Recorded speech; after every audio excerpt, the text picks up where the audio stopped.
Good morning. आज हम अपना इंग्लिश का पहला वर्ड डिफेमेशन देखेंगे। डिफेमेशन हिंदी में मतलब है मानहानि। अंग्रेजी में आप इसको कह सकते हैं action of defaming.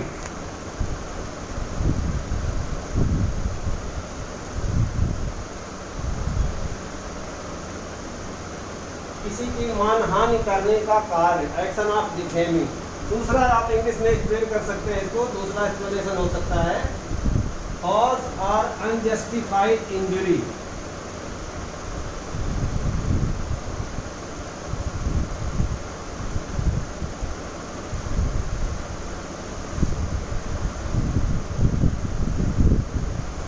Injury to the good reputation.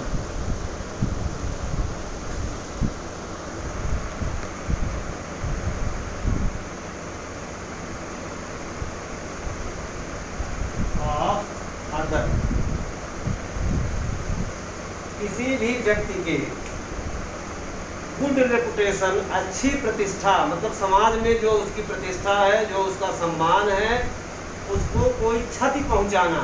और क्षति कैसे पहुंचाना? फॉल्स और अनजस्टिफाइड, गलत या अन्यायपूर्ण, अनुचित इंजरी पहुंचाना। देखिए, चोर को चोर कहना मानहानि नहीं होती। बेईमान आदमी है तो बेईमान को बेईमान कहा जा सकता है, लेकिन कोई ऐसा आदमी जो कि शरीफ है, जो कि अपने आप को समाज में शरीफ के तौर पर रखता है, और उसको कोई गलत बात कहना, समाज में जो उसकी इज्जत है उसको मिट्टी में मिलाना, उसकी इज्जत को लोगों की नज़रों में गिराना, ये मानहानि होता है, डिफेमेशन होता है। ये टॉर्ट भी है और अपराध भी है। टॉर्ट या अपकृत्य के लिए सिविल कोर्ट में मुकदमा चलाकर क्षतिपूर्ति या नुकसानी क्लेम की जा सकती है, और अपराध के लिए, क्योंकि मानहानि एक अपराध भी है, क्रिमिनल कोर्ट में इस्तगासा करके, कंप्लेन करके इसके लिए उस व्यक्ति को सजा दिलाने का काम भी किया जा सकता है। आपको ध्यान होगा, समाचार सुनते हैं, देखते हैं, अरविंद केजरीवाल ने अरुण जेटली, जब अरुण जेटली, आज वो स्वर्ग में है, जब अरुण जेटली मोदी कैबिनेट में मंत्री थे तब की बात है, DDCA president, Delhi district cricket association president के तौर पर अरुण जेटली ने आर्थिक भ्रष्टाचार किए हैं, ऐसा आरोप अरविंद केजरीवाल ने लगाया था। अरविंद केजरीवाल ने और उनकी पार्टी के कुछ लोगों ने, अरुण जेटली ने उनके खिलाफ मानहानिजनक कथन के लिए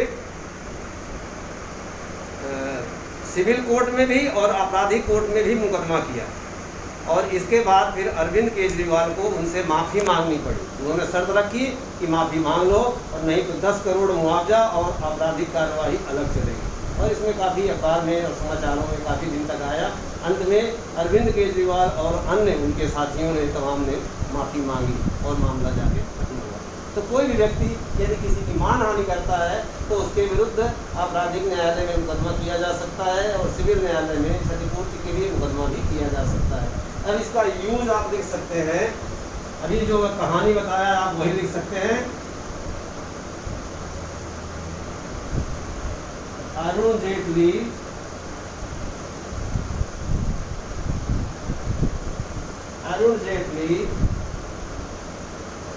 should Arvind Kejriwal for defamation.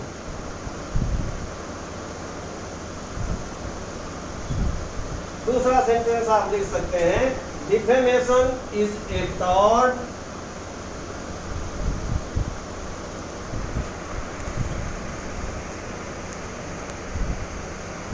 As well as crime.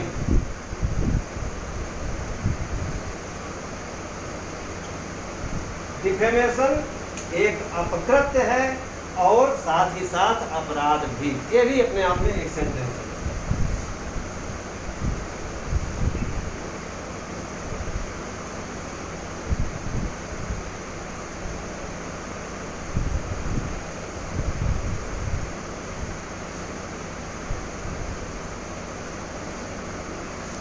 अगला शब्द है डिफेंस।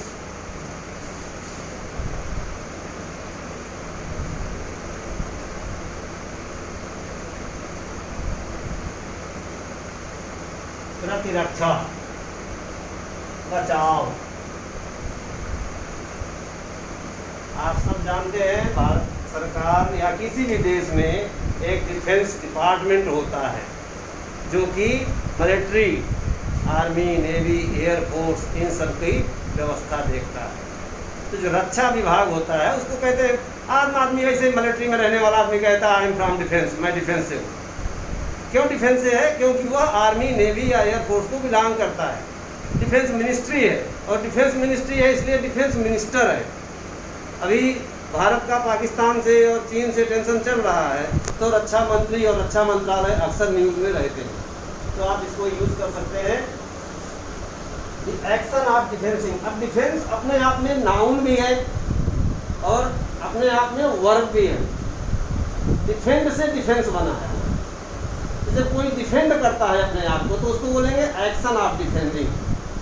डिफेंस मतलब एक्शन ऑफ डिफेंडिंग। मान लीजिए ए ने बी के विरुद्ध मुकदमा किया और बी उसके विरुद्ध जब जवाब देता है तो वो जो कुछ लिख के दे रहा है वो अपनी डिफेंस में दे रहा है, वो अपने बचाव में या अपने प्रतिरक्षा में दे रहा है। तो मुकदमे में अपनी रक्षा करना भी डिफेंस कहलाती है। डिफेंस मतलब खाली लड़ाई या आर्मी, नेवी, एयरफोर्स से ही संबंधित नहीं है। मुकदमे में भी जब कोई एक बी के विरुद्ध मुकदमा लाता है और बी उसके जवाब में जो कुछ कहता है तो वो ये कहा जाता है कि वो अपनी डिफेंस में कह रहा है। डिफेंस का मतलब है एक्शन ऑफ डिफेंडिंग।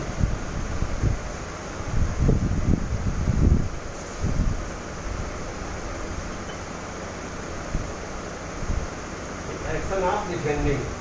अब इसका यूज लिख सकते हैं डिफेंडेंट। डिफेंडेंट किसको कहते हैं?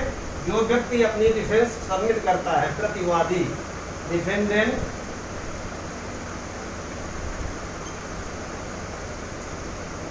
Submitted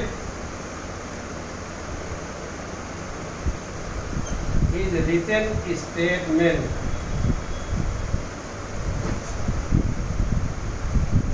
in court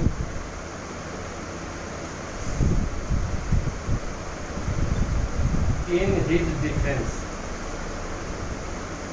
defendant means प्रतिवादी ने सबमिटेड, सबमिट किया। क्या सबमिट किया?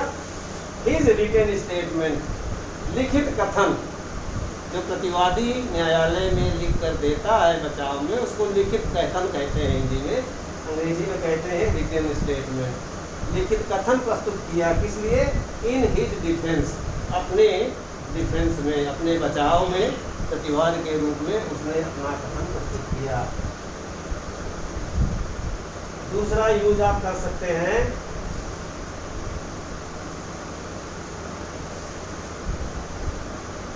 श्री राजनाथ सिंह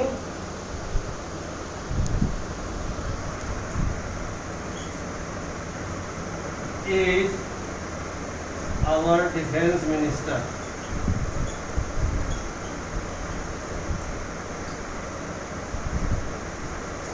डिफेंस मिनिस्टर श्री राजनाथ सिंह हमारे रक्षा मंत्री हैं। यूज हो गया इसका। एक और यूज लिखना चाहें आप लिख सकते हैं our defence forces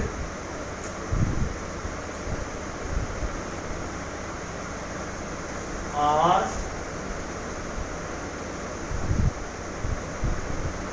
capable of guarding our borders। हमारी प्रतिरक्षा सेनाएं, हमारी सेनाएं डिफेंस फोर्सेस कैपेबल हैं, सक्षम हैं किस बात के लिए? गार्डिंग आवर बॉर्डर्स, हमारे सीमाओं की रक्षा करने में सक्षम हैं। अगला शब्द है चीट।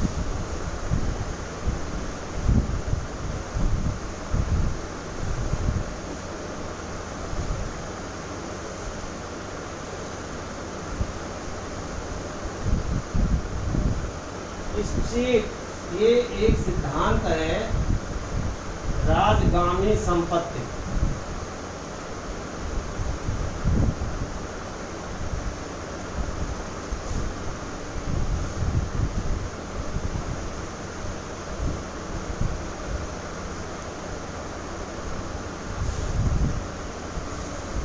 लावारिस राजगामी संपत्ति लिख सकते हैं। लावारिस राजगामी संपत्ति।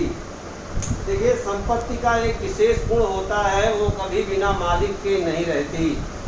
कोई भी संपत्ति जिसका कोई मालिक नहीं है वह राज्य की है, वो सरकार की है, ऐसा माना जाता है। ठीक है। कई बार होता है कि कोई व्यक्ति किसी संपत्ति का मालिक है और वो मर जाता है। उसके मरने के बाद न तो वह वसीयत करके गया है, न तो उसका कोई विधिक उत्तराधिकारी है, कोई लीगल हेयर उसका है नहीं, कोई वारिस छोड़कर नहीं गया। और ऐसे व्यक्ति की संपत्ति का क्या होगा? ऐसे व्यक्ति की संपत्ति सरकार की संपत्ति हो जाएगी। ये सिद्धांत है लॉ का। इस सिद्धांत को कहते हैं state licensing of property to the government. इसको कहेंगे right of government to take ownership.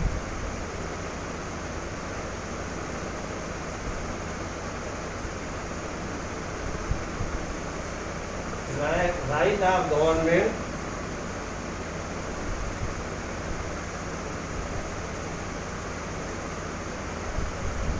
to take ownership of unclaimed property.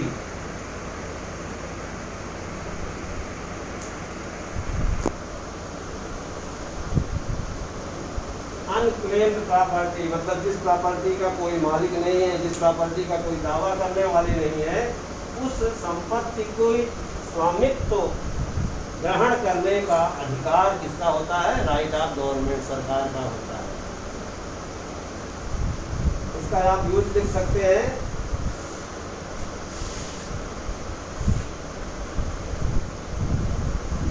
If a person dies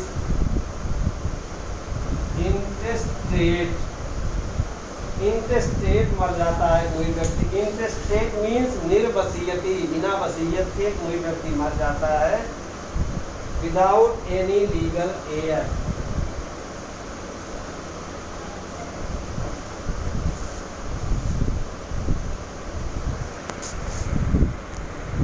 without any legal heirs, HEIRS, इसको एयर बोलते हैं। एयर मतलब उत्तराधिकारी, कोई वारिस। Legal heir, his property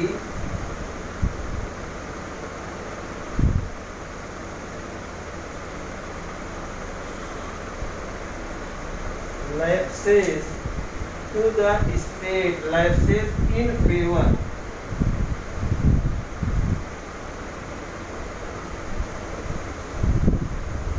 lapses in favor of state on the